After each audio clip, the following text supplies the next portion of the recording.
just stay vir my. Kan ek ry? Okay.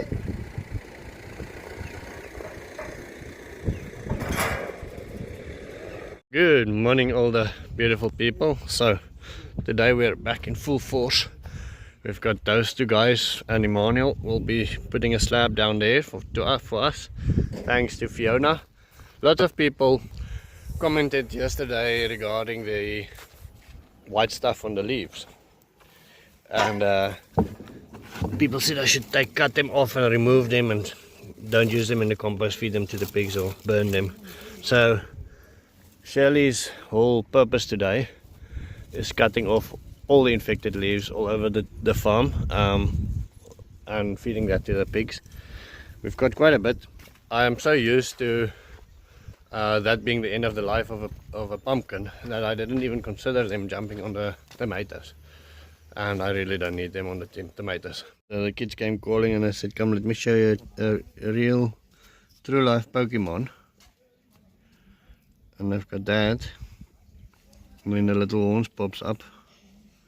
Let me see if I can get a better focus.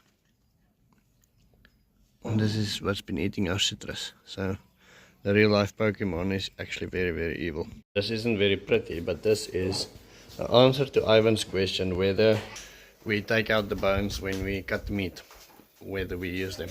So I've been trained or taught, I don't know if it's training, but since childhood, that whenever you cut meat, you leave the bones in. First of all, for the health. Second of all, if you're going to sell it, you're going to sell the weight of the bones as well. So we never take bones out of anything. In fact, in my family actually thinks I'm strange because I eat every single part of the chicken. I eat the soft bones that can be eaten by humans. I all the ends of the bones of the chicken bones I chew off and I eat them. Bone broth and bones are a wonderful thing. There's been some studies done showing the problems with human teeth, human jaws, ancient times versus now, because we are so used to chewing soft things. Our jaws don't form the way they should, and our teeth doesn't fit in our mouths the way they should. I've got crooked teeth, my child's got crooked teeth, so it's not like I've done this my whole life and I'm just perfect. But it is just something interesting. Eating bones and eating tough meats and stuff like that actually develops your jaw better, and it's good for your teeth. Also, when I eat the apple, I eat the apple and then all the insides, all the seeds, and then I also eat the stick. So I'm not sure why I'm telling you this, but it's just something interesting about me. I've always ate every single piece of the apple. Showing you this because it's Lucina growing between the prickly pear. I don't want to keep the camera on my face while I'm telling you my stories. But I've always eaten every single part of the apple, including the sticks. And so we use every single part of the animal, including the bones. So when you need to understand how much your chicken weighs and how long you still need to feed them, you do this. You have a live chicken in your house. Chocolax is his name. Take Chocolax out of the house. So that broiler is now currently at a weight of 1.7 kilograms. We need to harvest, or I would like to harvest 1.6 kilograms. A little bit smaller than the last time. Last time we always had meat left over. And we spoke to people and they all believe our birds were a little bit too big. If we gain an average of 60 grams a day or so, and we need another 8 to 10 days for them to live. That was if they were confined.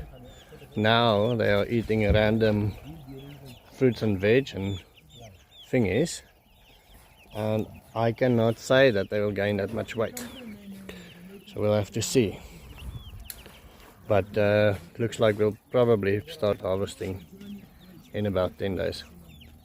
So our wild rugged chickens, I've got some good news for us. Why are you making problems? The sheep is attacking the babies. Why? Look at this. 14 little babies.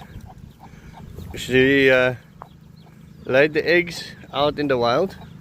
This is now true jungle fowl.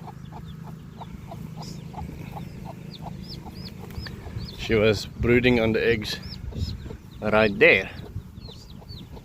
Oh, that's why the sheep is not happy, because there's some chicken food here and the sheep really wants the chicken food. So happy, mama.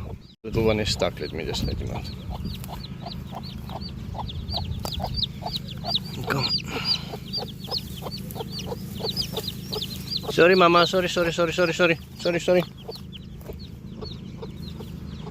How awesome is that? Hey, cuddle buddy did his job. How cool is that? That's super awesome. Showing the kids for the first time.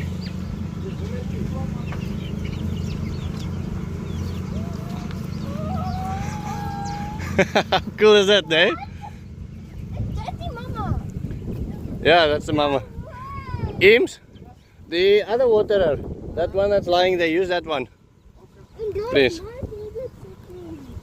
Huh? Where's mine now? Yeah, it's yours. How cool is that? Yeah.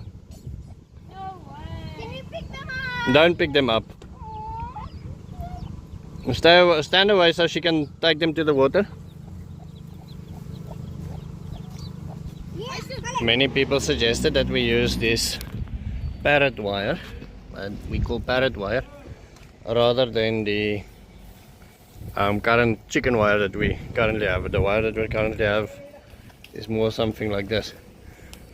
And so I'm at Poopkowitz Mega Build, and so they're cutting just 10 meters for me for today, just so I can see where I'm gonna put it and how it's gonna work. Should I cut it in half? Should I take the whole length?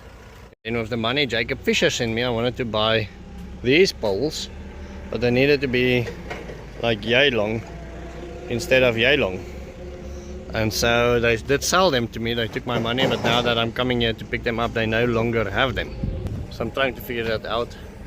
Maybe I should take the smaller ones and then space them out up and down like that. But we'll make a plan. Just thank you again, Jacob Fisher. Really appreciate that. I always wonder how to close my videos, and so this might be it. This might be the way. Hopefully this lasts longer than half an hour. I'll see you tomorrow.